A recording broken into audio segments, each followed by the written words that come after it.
Testing, testing. So, how do I handle negative comments as a content creator?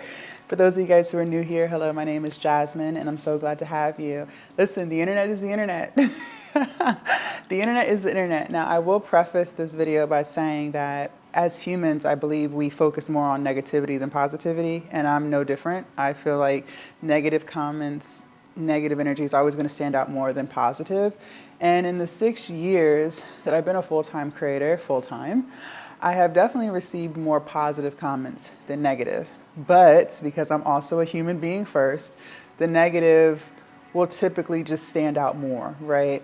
One thing that I've learned to do over the years, and I've just been getting better at it as time has moved on, is I've realized that people who are genuinely happy with their life, people who are genuinely at peace with their life, are not the people who leave negative comments. And I know that because I look at what I do and how I move through the world. Okay, you're not going to always agree with things that you see on social media. I know I don't, and I know you don't too, right?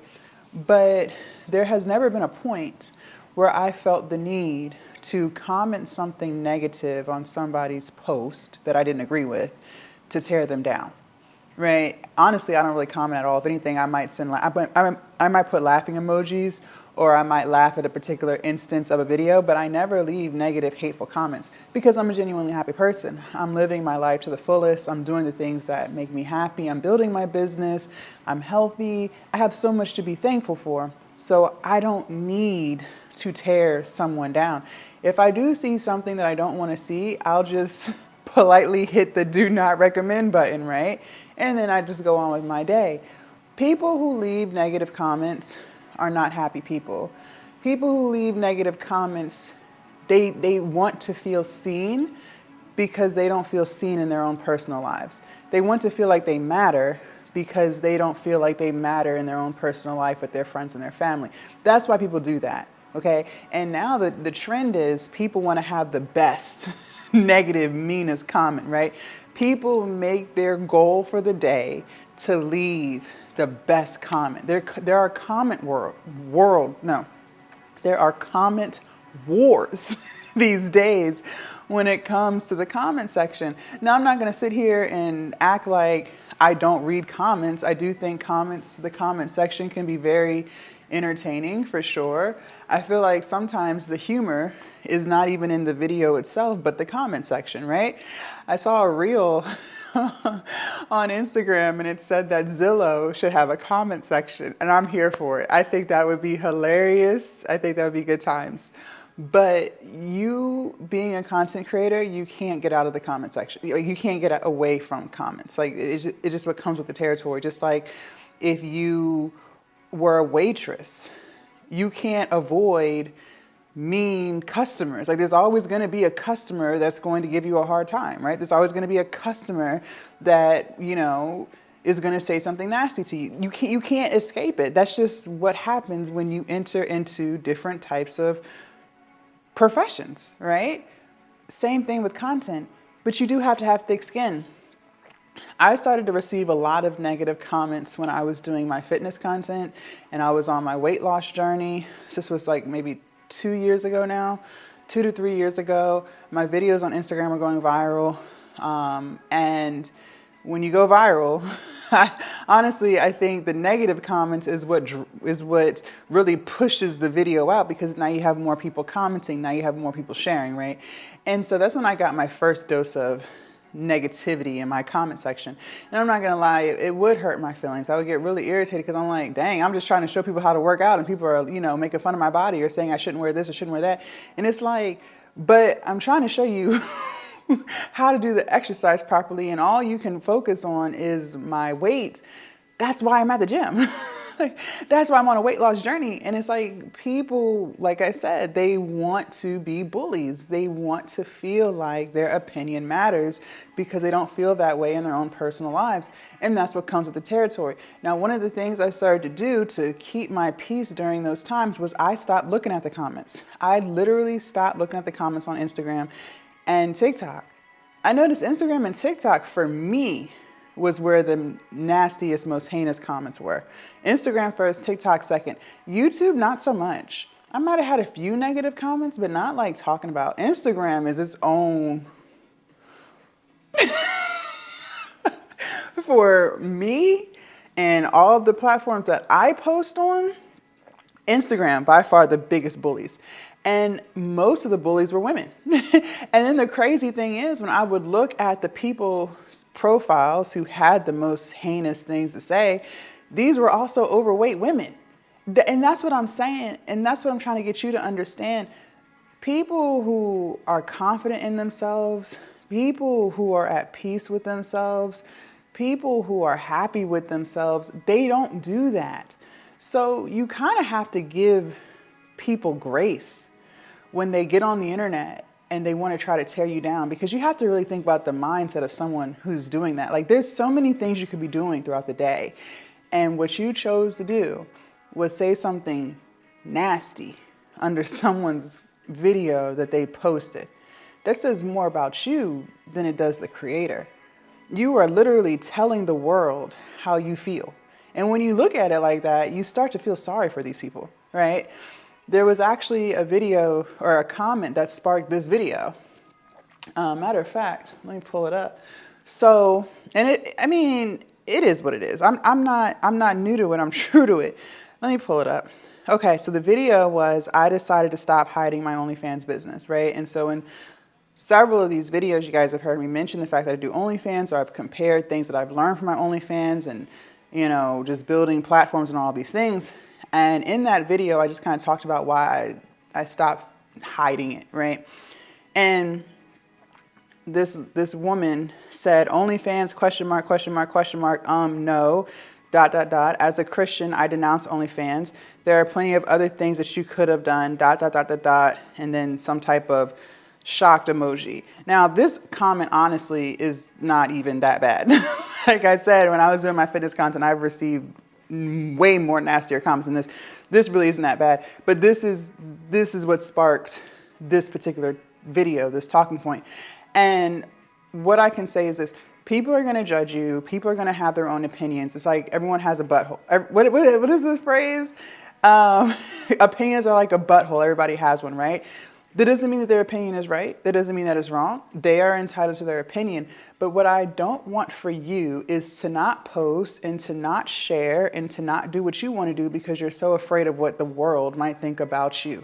And at the end of the day, I want you to ask yourself, how are these people contributing to your life? If you are so afraid to post a video because of what someone might say, well, ask yourself, what will their comment do for your life? Is it going to change that rent being due at the end of the month? Is it going to change anything? Because if the answer is no, why do we care so deeply? And why do we allow what might happen stop us from doing the thing that we want to do? You are going to have to develop thick skin. If you want to get into content creation, whether you want to be on Instagram, YouTube, Facebook, TikTok, or if you want to be on all the platforms, OnlyFans, like wherever you want to be, you are going to have to develop some thick skin. I am here to tell you, a lot of people are not going to agree with a word that you're saying, and that's okay. Your content's not for them. I always tell you guys, your content will attract the right audience for you, okay? You shouldn't be out here chasing views. Your videos will find the right people, or the right people will find your videos. And that's your tribe. That's your tribe. I've had comments recently where people have said, oh my God, I had no idea you did OnlyFans. That's not going to stop me from watching your content because you've helped me so much. Good. Right? Like, good. That's the point. This is what I'm saying to you. The right people will find your content, and you should not be fearful of what somebody on the internet who has no life has to say about you, because the longer you live in that fear and you allow that to stop you from starting the content, creating the business, you're already lost. You've already lost. You've lost the plot. You have lost the plot. At our big age, we should not be caring what people think. And I struggled with this a lot in my 20s. I am 35. A lot of the reasons why I cared so much about what people thought about me was because I didn't think highly of myself. And I know I've said this in damn near every video. The reason why I didn't think highly of myself was because I never kept the promises that I made to myself. But over these past 6 years of self-developing and just becoming my highest version, I've had countless instances where I have accomplished big things, things that some people live their whole life without accomplishing. And I've done a lot of those things at 35, so I feel proud of myself. And because I think so highly of myself today, I don't care what Joe Schmo and Susie and Kathy have to say about me and what I do, because I've built up the proof and the validation for myself. Like, I have a full-time business. I show up every day. I've lost 100 pounds. I bought a house. Like, I went to college. I got a degree. Like, there's so many things that I have accomplished in my life. So why would I care what somebody thinks about me and what I do? And if that is something that you're struggling with, well, that means you haven't accomplished enough in your mind, or you don't see it. Because if you really start to list out the things that you've done, and you start to list out the promises that you've kept to yourself, you'll realize, wait, why do I care what some person thinks that doesn't even have a profile picture? Why do I care what they think about me? Make it make sense. It doesn't even make sense. You cannot allow people to keep you from living the life that you want to live. So how do I deal with negative comments in the comment section? I don't. Now, on Instagram, a lot of those videos, they got really viral. So I couldn't even keep track of all the comments anyways. At first I was saying, thank you for watching, or thank you for the motivation, or thank you for the love, stuff like that. But as they got more and more viral, I was no longer able to keep up with the comments. So at that point, I just stopped responding to comments. YouTube, I still respond, and I kill it with kindness. So when someone on YouTube does say something negative, or what I perceive to be negative, I'll just say, thank you so much for watching, and I'll send the prayer emoji and a heart, and that's it. Because it doesn't need any more attention than that. You felt like you had to say something, go ahead and say it. And I know I'm very spiritual. I'm not religious. I'm spiritual, and I'm big on energy. And one thing I know that a lot of people have complained about in the Christian community, the church community, the religious community, is a lot of times people are very judgmental. And this is piggybacking to that comment that I just read to you guys. For her to say, I'm a Christian and I denounce this, well, you're judging. And at the end of the day, why do you feel the need to announce that you're a Christian? Who asked? I'm just trying to figure out, where in that video did I ask you what your religious beliefs were? I don't believe I did. So the fact that you felt the need to share that, the fact that you felt the need to let me know that you don't approve, again, says a lot more about you than it ever does about me. And that's how I want you guys to start looking at it. A lot of times, in order to live a better life, we have to change our perspective on things. We have to change our mindset on things. And we have to realize most of what people do, it's really just a reflection of them, not a reflection of you. But just because people don't know when to shut up, just because people don't know how to act, that doesn't mean that it should stop your life. So live your life to the fullest, post your videos, don't allow the comment section to dictate what you do for you. And again, the right audience will find you. Leave a comment down below. Let me know your thoughts. I can't wait to read what you guys have to say. Also, make sure you guys join the Patreon. The link is down below in my description, and I will see you guys in my next video. Bye.